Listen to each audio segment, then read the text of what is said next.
Assalamualaikum warahmatullahi wabarakatuh. Nah, bagi teman-teman yang baru pertama kali hadir di channel saya ucapkan selamat datang dan perkenalkan saya Ferly Arvidia Anindita. Di sini dalam segmen Learn with Ferly. Di sini kita akan belajar bersama tentang penggunaan aplikasi Smart PLS. Tidak perlu menunggu lebih lama lagi, mari langsung saja kita mulai videonya. Ya, baik, kita mulai saja cara mengaplikasikan aplikasi Smart PLS. Nah, di sini saya sudah menyiapkan terdapat data SAM PLS. Kita klik dulu ya. Jadi ini bentuknya masih XLSX, yakni dalam bentuk Excel biasa. Saya memiliki 3 variabel, yakni ada variabel X1, variabel X2, dan variabel Y. Di mana di sini di variabel X1 saya memiliki 5 indikator. Variabel yang kedua yakni variabel X2 terdapat 3 indikator. Variabel yang ketiga adalah indikatornya terdapat 8 indikator yakni Y1, Y2 hingga Y8. Dan di sini saya memiliki responden sebanyak, kita lihat dulu sebentar, sebanyak 94 orang. Jadi bagaimana sih kita menginput data mereka ke dalam sini? Nah, caranya kita membagikan kuesioner kepada responden kita. Jadi, misalkan kita memiliki beberapa indikator, lalu kita bagikan kepada responden dalam bentuk pernyataan yang harus dijawab melalui 5 jawaban, yakni mereka bisa memilih jawaban yang pertama adalah sangat kurang setuju, cukup, lalu setuju, dan sangat setuju. Jadi terdapat 5. Maka 5 jawaban tersebut dirupakan menjadi angka. Berarti untuk yang menjawab angka 4 adalah mereka menjawab setuju. Sedangkan untuk yang menjawab 5 adalah sangat setuju. Begitu pula dengan jawaban 2, yakni artinya kurang setuju.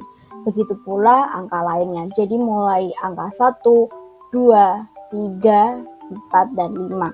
Itu adalah penggunaan skala Likert ya teman-teman.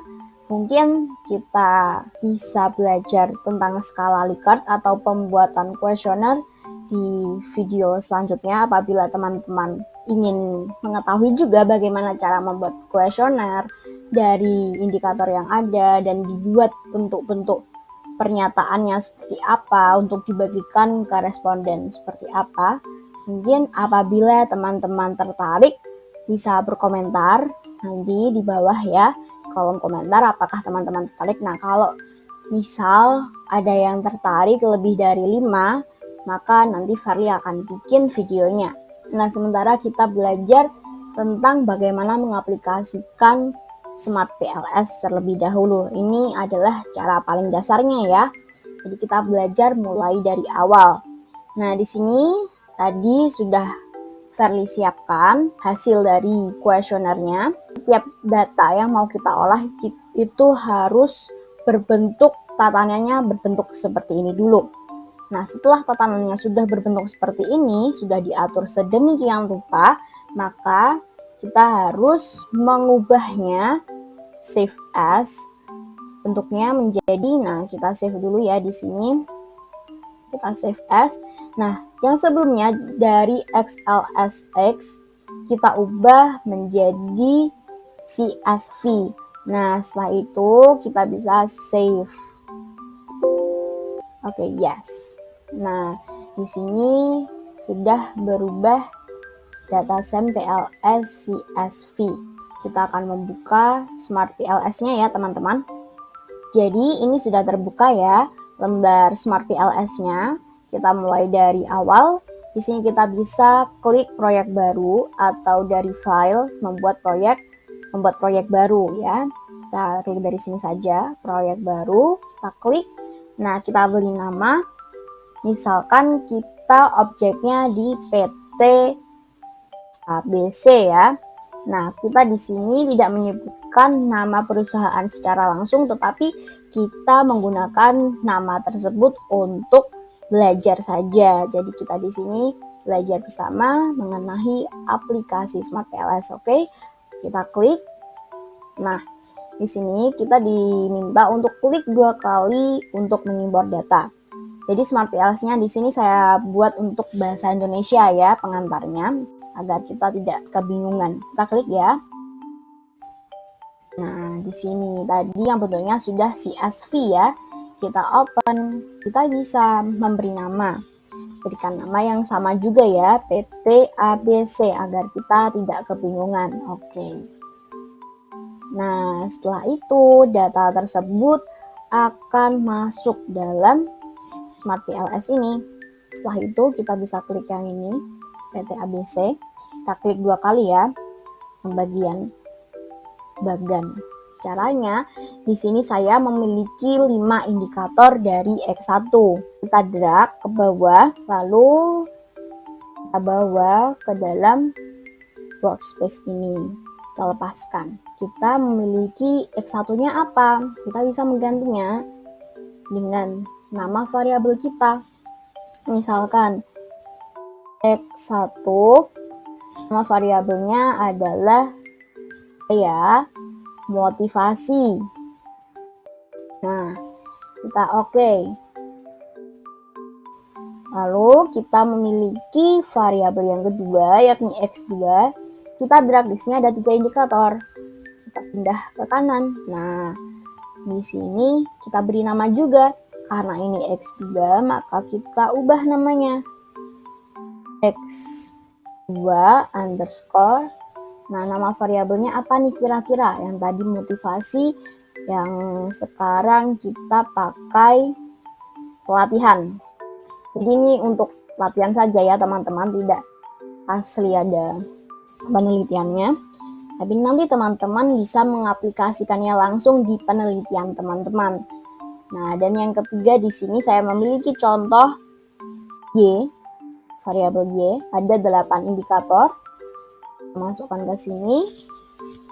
Nah, kita bisa nih mengubah tatanannya di kanan agar lebih rapi. Misal kita ingin ke atas, ini juga bisa. Misal kita ingin ke bawah, ini juga bisa. Nah, tapi kita memilih untuk diletakkan di bagian kanan. Nah, kita ubah variabel Y-nya menjadi apa ya kira-kira? Kita menggunakan kinerja saja, kinerja karyawan. Nah, sudah jadi ya. Kita tata dulu, kita rapikan. Jadi di sini kita membuat bentuk penelitiannya yang basic dulu ya. Kita belajar yang dasar. Jadi ada 2 variabel X dan 1 variabel Y, di mana variabel X1 memiliki hubungan terhadap variabel Y dan variabel X2 memiliki hubungan terhadap variabel Y. Jadi bagaimana cara menghubungkannya? Kita bisa klik di sini menghubungkan, lalu kita klik motivasi terhadap kinerja karyawan. Lalu selanjutnya kita klik pelatihan terhadap kinerja karyawan. Nah, otomatis suaranya menjadi biru muda. Jadi tandanya apabila variabel-variabel tersebut sudah saling berhubungan, maka bagan tersebut akan berubah warna. Yang sebelumnya merah akan berubah warna menjadi biru. Nah, itu artinya setiap variabel telah saling berhubungan. Dan data yang kita masukkan tadi juga telah terinput dalam bagan kita kali ini. Nah, bagaimana caranya untuk memulai penghitungan atau memulai olah data untuk mengetahui hasil dari penelitian yang kita lakukan? Di sini saya akan menjelaskan beberapa tahapan dari penggunaan Smart PLS. Jadi di sini teknik analisis data dalam penggunaan Smart PLS terdapat 3 bab. Nah, sebelumnya akan saya jelaskan terlebih dahulu teknis analisis data dalam menggunakan Smart PLS. Jadi dalam teknis analisis data ini kita bagi menjadi 3 bagian. Nah, teknik yang pertama atau bagian pertama adalah outer model dan yang kedua adalah fit model. Sedangkan yang ketiga atau yang terakhir adalah uji hipotesis. Nah, nanti akan saya berikan notes atau catatan di samping kanan atau samping kiri saya ya, agar teman-teman bisa lebih jelas.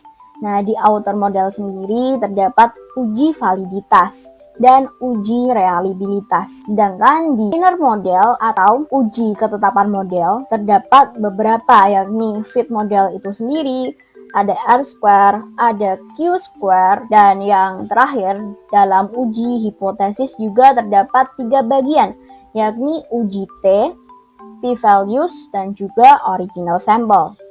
Nah, kita mulai yang pertama dulu, yakni outer model, dan di dalamnya terdapat uji validitas. Uji validitas digunakan guna mengetahui kevalidan suatu kuesioner. Jadi, dalam uji validitas ini kita bagi menjadi 2 bagian, yakni uji validitas konvergen dan juga uji validitas diskriminan. Nah, jadi sebelum kita memasuki, kita cari tahu dulu bagaimana caranya untuk mengetahui cara penghitungan uji validitas tersebut. Caranya adalah kita klik menghitung, lalu kita pilih algoritma PLS. Kita klik, kita tunggu sebentar. Nah, setelah muncul halaman ini, kita tidak perlu lagi mengubah maksimum iterasi dan juga kriteria berhenti. Jadi di sini karena ini sudah dasarnya atau sudah sesuai, maka kita langsung klik mulai perhitungan. Kita klik ya. Baik, nah sekarang kita sudah mendapatkan koefisien jalur, yakni dari perhitungan yang tadi, algoritma PLS. Di sini kita bisa memilih. Terdapat koefisien jalur, efek tidak langsung, pengaruh total, outer loading, dan lain sebagainya. Untuk yang pertama kita cek adalah outer model. Dalam outer model, seperti yang tadi saya telah jelaskan, yakni pertama ada uji validitas. Bagaimana kita mengukur uji validitas tersebut? Sedangkan uji validitas dibagi menjadi 2 bagian. Nah, uji validitas yang pertama adalah uji validitas konvergen, di mana kita bisa melihat hasil dari uji validitas konvergen tersebut melalui outer loading. Di sini seharusnya urut ya, X1 berada di atas. Nah, di sini bisa terlihat, ini seharusnya paling atas X1.1, tapi entah karena apa, tiba-tiba X1.1-nya berada di bagian bawah. Nah, kita bisa lihat di sini. Apabila ada angka yang berwarna merah atau koefisiennya berwarna merah ini, maka diartikan koefisien tersebut kurang dari 0,700.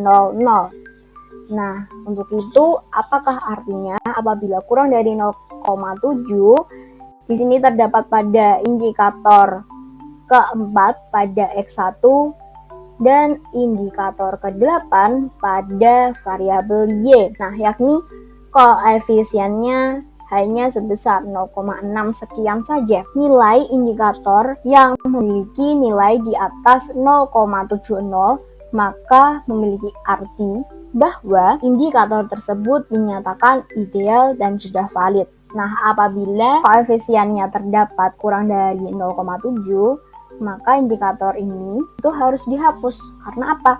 Karena indikator tersebut belum valid dan belum ideal. Itu artinya indikator tersebut belum bisa mengukur suatu variabel dengan cukup baik. Tapi perlu diingat bahwa kita di sini menggunakan alat atau aplikasi yakni Smart PLS. Jadi sekali lagi, Smart PLS adalah sebuah aplikasi atau sebuah alat yang membantu kita dalam melaksanakan olah data dalam pengujian kita. Kita bisa mencari suatu hubungan antar variabel yang apabila kita menggunakan logika, variabel tersebut tidak saling berkaitan. Misalkan penelitian tentang hubungan antara tingkat penjualan tas terhadap tingkat kelahiran sapi di peternakan. Nah, tentu dua variabel tersebut sangat tidak berkaitan. Akan tetapi, kita bisa mengolah datanya di aplikasi Smart PLS. Begitu juga dengan variabel yang saling berkaitan seperti yang saya contohkan tadi. Nah, semua bisa dihitung menggunakan Smart PLS. Akan tetapi perlu diingat bahwa aplikasi ini hanyalah alat sebagai perantara kita dalam mengolah data. Jadi sekali lagi, dalam pengolahan data kita harus tahu betul hubungan antara variabel yang akan kita teliti. sehingga hasil dari penelitian tersebut akan benar-benar valid dan juga bisa dipercayai hasilnya. Kita bisa menghitung uji konvergen, uji validitas konvergen yang kedua, yakni dengan cara melihat hasil dari AV, Average Variance Extract. Kita bisa mencarinya di validitas dan reliabilitas construct, yakni rata-rata varians di ekstrak atau AV. Di sini AV-nya diketahui bahwa lebih dari 0,6. Maka dari itu, rata-rata varian di ekstrak dari ketiga variabel dinyatakan telah valid. Namun, apabila terdapat angka yang berwarna merah, biasanya apabila kurang dari 0,6 atau kurang dari 0,5, angka tersebut berwarna merah, dan itu artinya uji validitas konvergen belum terpenuhi. Nah, selanjutnya terdapat uji validitas diskriminan. Nah, dari mana sih kita mendapatkan uji validitas diskriminan? Kita bisa klik di sini ada validitas diskriminan, kita klik ya. Nah, di sini bisa dilihat. Jadi, semakin ke atas nilainya ini harus selalu naik ya. Dari 0,636, lalu 0,675, lalu 0,783. Begitu pula dari dua kolom di sini 0,733, maka di atasnya juga harus lebih besar. Maka uji validitas diskriminan telah terpenuhi dan kita bisa lanjutkan ke uji yang selanjutnya. Kita lanjut ya. Nah, yang kedua ada uji reliabilitas. Nah, apa sih uji reliabilitas itu? Uji reliabilitas digunakan untuk menguji konsistensi jawaban dari responden. Nah, artinya bagaimana? Nah, misalkan kita memberikan kuesioner tersebut pada responden yang pertama. Lalu, apakah jawaban mereka bisa konsisten dari responden yang pertama, kedua, hingga responden yang ingin kita dapatkan, yakni 94 responden itu tadi. Nah, dalam uji reliabilitas kita bisa kembali pada validitas dan reliabilitas construct, kita klik. Nah, di sini ada Cronbach alpha dan reliabilitas komposit. Nah, apabila koefisien dari Cronbach alpha dan reliabilitas komposit di atas 0,7, maka kuesioner yang kita buat atau kita susun telah reliable. Berarti kuesioner kita telah baik dan telah sesuai. Nah, selanjutnya kita memasuki bagian yang kedua. Yang pertama tadi adalah outer model, dan yang kedua saat ini adalah inner model atau uji ketetapan model. Dalam inner model ini terdapat 3 bagian, yakni R-square, Q-square, dan juga fit model. Yang pertama R-square, kita bisa lihat di bagian sini ada R-square. Nah, di situ terdapat bagian R-square dan juga adjusted R-square. Nah, yang kita gunakan adalah R-square. Kita tutup dulu ya yang nggak digunakan. Nah, R-square di sini yakni variabel Y kita tadi, kinerja karyawan, terdapat 0,574 R-square. Artinya adalah bahwa model tersebut cukup moderat. Jadi sebanyak 57,4% dinyatakan bahwa kinerja karyawan dipengaruhi oleh dua variabel tadi, yakni variabel motivasi dan variabel pelatihan. Nah, sementara kita klik dulu yang fit model. Di sini ada SRMR, DULS, DG, Chi-square, dan NFI. Di mana SRMR adalah Standardized Root Mean Square yang disingkat SRMR. Nah, apabila nilainya lebih dari 0,10, dapat disimpulkan bahwa terdapat kecocokan antara korelasi pada model yang digunakan. Sedangkan DULS adalah the squared Euclidean distance, D_K, atau the geodesic distance. Nah, nilai keduanya ini antara DULS dan DG itu sebenarnya tidak terkait dengan nilai manapun, karena interval kepercayaan DULS dan DG tidak diperoleh dengan menjalankan prosedur bootstrap normal. Nah, yang ketiga adalah chi-square, sensitif terhadap ukuran sampel sehingga tidak menjadi pedoman utama dalam pengukuran kecocokan keseluruhan model. Yang keempat adalah NFI, yakni semakin sesuai dengan model yang digunakan atau baik apabila semakin mendekati 1 dengan rentang nilai antara 0 dan 1. Karena di sini NFI-nya 0,718, maka sudah mulai mendekati 1, maka dinyatakan bahwa model yang digunakan telah cukup baik.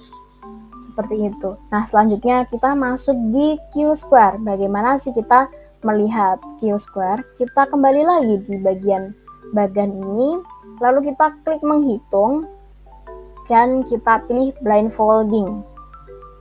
Kita tunggu, ini tidak perlu diganti lagi, dan kita mulai perhitungan. Kita tunggu.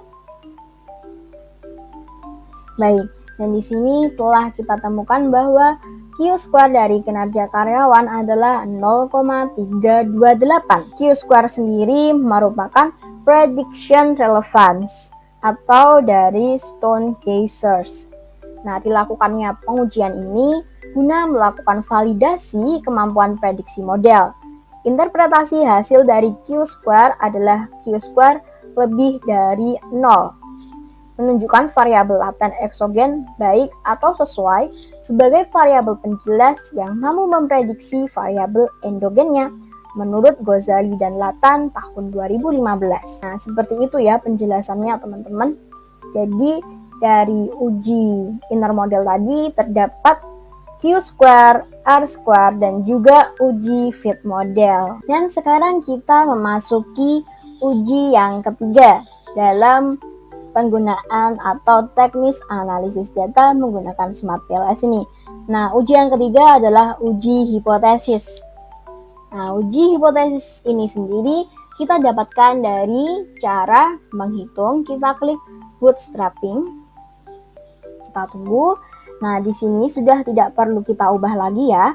Lalu kita klik mulai perhitungan. Kita tunggu. Nah, di sini akan muncul. Di sini yang kita gunakan adalah sampel asli atau O, yakni original sample. Lalu ada T statistik. Dan juga ada p-values. Nah, yang pertama kita lihat adalah uji T. Nah, uji T sendiri kita lihat dari T statistik. Suatu variabel berpengaruh signifikan apabila nilai T statistiknya ini lebih besar dari nilai T tabel, yakni critical value pada alfa 0,05. Nah, apabila kita tadi menggunakan responden sebanyak 94 orang, maka T tabel yang kita gunakan adalah sebesar 1,98, maka T statistik dari motivasi atau dari X1 ini belum terpenuhi. Karena apa? 1,972 kurang dari 1,9855. Maka dari itu, motivasi tidak berpengaruh signifikan terhadap kinerja karyawan. Nah, sedangkan untuk pelatihan terhadap kinerja karyawan telah terpenuhi ya, karena nilainya lebih dari 1,9855. Nah, berarti dapat kita katakan bahwa pelatihan memiliki pengaruh yang signifikan terhadap kinerja karyawan. Nah, selanjutnya kita bisa melihat dari p-values. P-values dilakukan dengan membandingkan nilai koefisien p-values dengan T-tabel yakni alfa 0,05, di mana alfa adalah tingkat kesalahan maksimum. Jadi, nilai daripada p-values ini tidak boleh lebih dari 0,05. Nah, dapat kita lihat motivasi terhadap kinerja karyawan, nilai p-values-nya itu hampir mencapai 0,05. Maka dari itu, motivasi dan kinerja karyawan tadi sebelumnya pada tes statistik juga dinyatakan tidak berpengaruh signifikan. Karena dapat dilihat bahwa tingkat kesalahannya sudah hampir mencapai maksimum, yakni hampir mengenai 0,05. Nah, yang kedua kita ketahui bahwa nilai p-values dari pelatihan terhadap kinerja karyawan adalah sebesar 0,000. Itu artinya kurang dari 0,05. Maka pelatihan memiliki pengaruh yang signifikan terhadap kinerja karyawan. Nah, kita lanjutkan ya. Yang terakhir adalah sampel asli atau original sampel, di mana dari motivasi terhadap kinerja karyawan di sini original sampelnya hanya sebesar 0,260, tetapi hasil tersebut positif karena tidak ada tanda negatif di depannya, maka artinya positif. Maka artinya sebesar 26% motivasi memiliki pengaruh terhadap kinerja karyawan, dan sebesar 55,8% variabel pelatihan memiliki pengaruh terhadap kinerja karyawan. Sisa dari 0,558 dan 0,260 itu adalah variabel-variabel lain yang tidak kita teliti yang juga memiliki pengaruh terhadap kinerja karyawan. Nah, di sini apabila hasil original sampelnya semua positif, maka dapat dikatakan bahwa motivasi memiliki pengaruh positif terhadap kinerja karyawan, dan juga pelatihan memiliki pengaruh positif terhadap kinerja karyawan. Nah, sampai sini dapat dipahami ya pasti. Kita sudah membahas ketiga model atau ketiga bagian dalam teknis analisis data dalam menggunakan Smart PLS. Jadi ada outer model, ada inner model, dan terakhir ada uji hipotesis itu tadi. Nah, apabila teman-teman masih ada beberapa hal yang dibingungkan, bisa bertanya di kolom komentar dan nanti akan saya jawab satu persatu ya. Juga apabila teman-teman ingin menanyakan perihal lain atau menginginkan video lainnya, bisa juga memberikan saran di kolom komentar video apa yang kira-kira ingin kita bahas bersama-sama dan kita pelajari bersama-sama. Nah, sekali lagi saya mohon maaf apabila terdapat kesalahan kata atau kesalahan dalam penyampaian saya. Kurang lebihnya mohon maaf karena di sini saya juga masih sama-sama belajar dan jauh di luar sana pasti ada lebih banyak yang memiliki pengalaman lebih banyak lagi seperti itu, yang memiliki pengalaman jauh di atas saya. Jadi di sini saya pamit undur diri terlebih dahulu. Semoga apa yang telah saya sampaikan bisa bermanfaat bagi teman-teman semua. Sekian dan terima kasih. Wassalamualaikum warahmatullahi wabarakatuh.